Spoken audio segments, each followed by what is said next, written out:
Narito na naman tayo para sa isang napaka-sweet at nakakakilig na love story nila Kalingap Edu at Ate Viancy. Tulad mo ay aking makilala.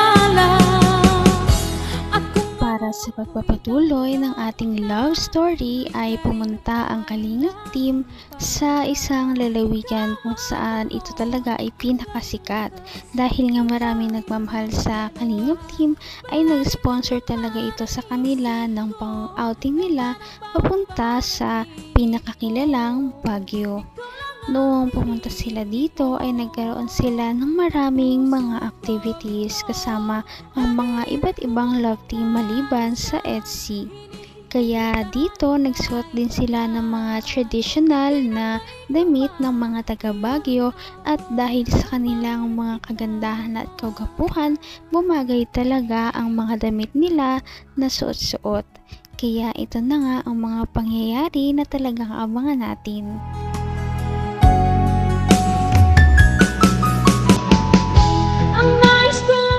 Yan,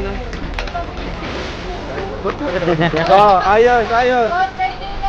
1, 2, ready. 1. Bilang, ayos, ayos. 1, 2, 3. Bora yung nalito.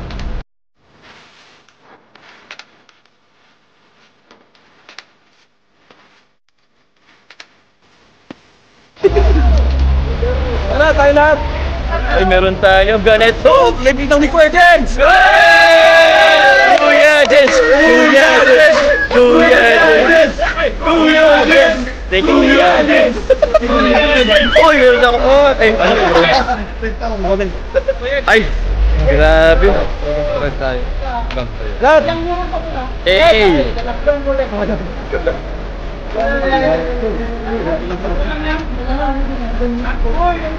Sus! Kodi!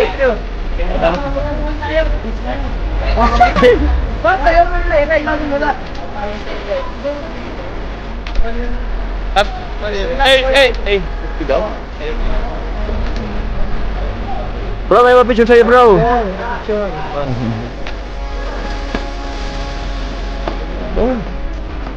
Saan po sa Bicol? Hey! Yun sa ating bayan, mga kabayan!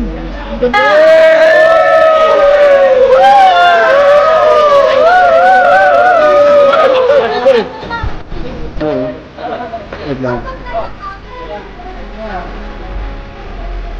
Chaco Wing Badus.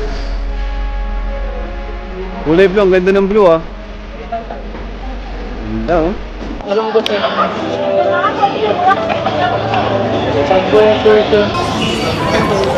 Ganda dito. Nakabalik ulit tayo dito sa kaharian ko.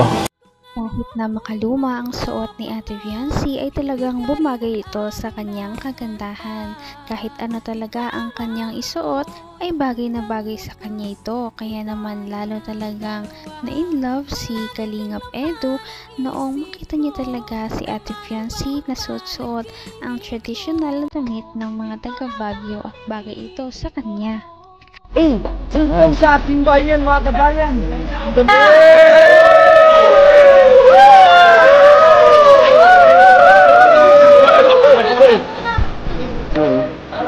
Wait lang. Chaco Wing Badus. Kulay blue, ang ganda ng blue ah. Ganda oh. Alam ko sa'yo.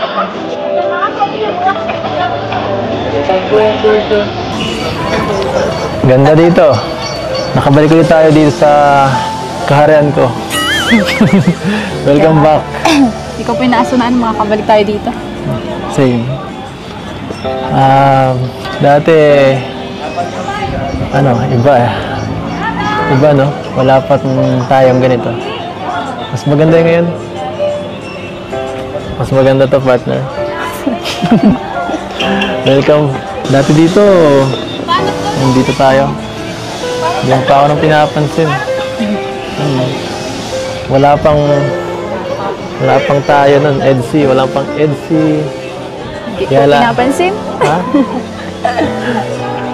Yeah. Upo ka. Upo muna tayo, ang pagod. TikTok na lang po tayo. Hindi ako nagtitiktok. Pambabae yun eh. Ito po, hindi po ah. Marami na ako nagtitiktok na. Ha? TikTok at. Napipilitan konti pag hindi ako sanay pag maraming tao eh. Alam mo, pag titinginan tayo dyan, Ano niyo po yan? hindi masyado sumasayaw ah. Ayoko nang Sige po. masyadong ano. Ayoko nang Wait lang. pinagtitinginan ako ng maraming tao. Gusto ko ng isang tao lang.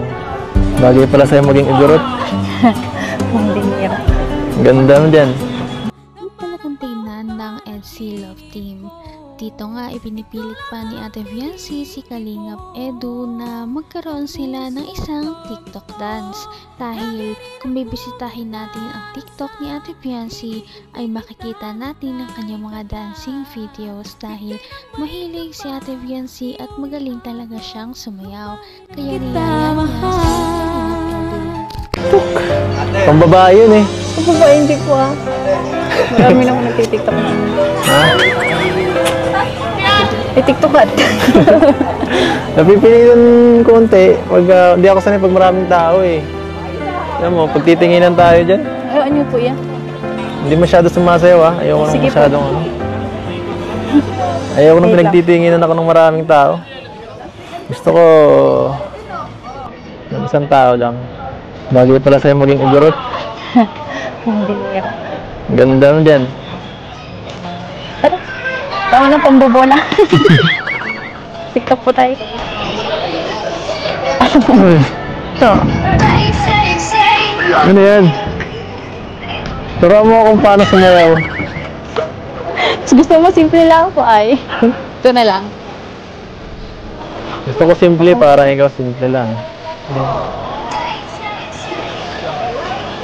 Pare, ikaw sa unahan. Wait lang.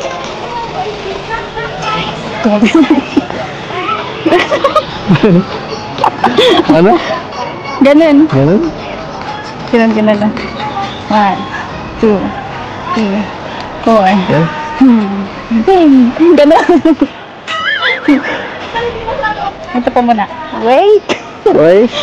Na. Sorry. Tapos 1, 2, 3, 4, 1. So, ganun na lang po. Oh, wait. Tapos, ganun ulit. Galit. 1. Dito po. Yan. Ah.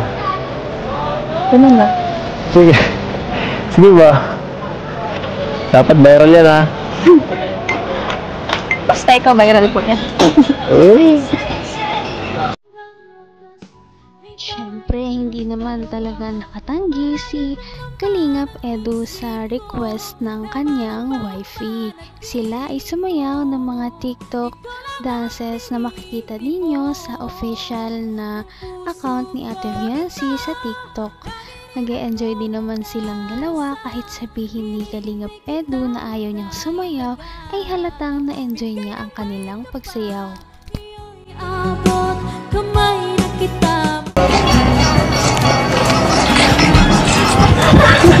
Ang gulo na. Ang gulo! Sige, okay lang. Basta ikaw. Maganda na yan.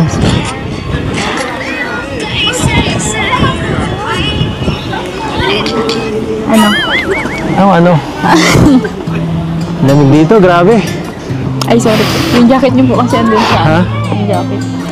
Sa van. Iniwan ko. Okay lang. Inunita na po ako. Lalam ka kasi. Ikaw kasi, hindi ka nag-jacket. Kaya... Hindi, manipis eh. Tapos naka-crop top ka pa. Hindi mo na. Hindi yan pan Baguio eh. Hindi ka naman native dito. Di pa tayo sa di ka pa sanay. No. Iwan ka na ng mga kasama mo. Ang ganda po dito sa karean niyo. Oo. Gusto mo Ano dito? po dito tumira? Gusto mo dito tumira? Joke lang. Gusto ko pa rin po sa bahay. Sa bahay? Sa kila mama. Malay mo. Miss ko na. Hindi mo ito ka. Pagdano mo. May gusto ka pang puntahan? Nalibot mo na to? Hindi po. Hindi pa? Pero naano ko muna po ba ito nung una? Ayaw nga, no? Nilibot na po namin nila, nila Melka po. Sayang wala. Kaya nga po, sayang wala sila po. Kasak po. Saya ka? Bakit? Nakabalik po ulit dito. Nakasama po ulit. Nakasama ulit tayo sa Tapos birthday. may mga bago pong angels. Kasama. Oo nga, no? Sinong pinakaya mo sa kanila? Wala po.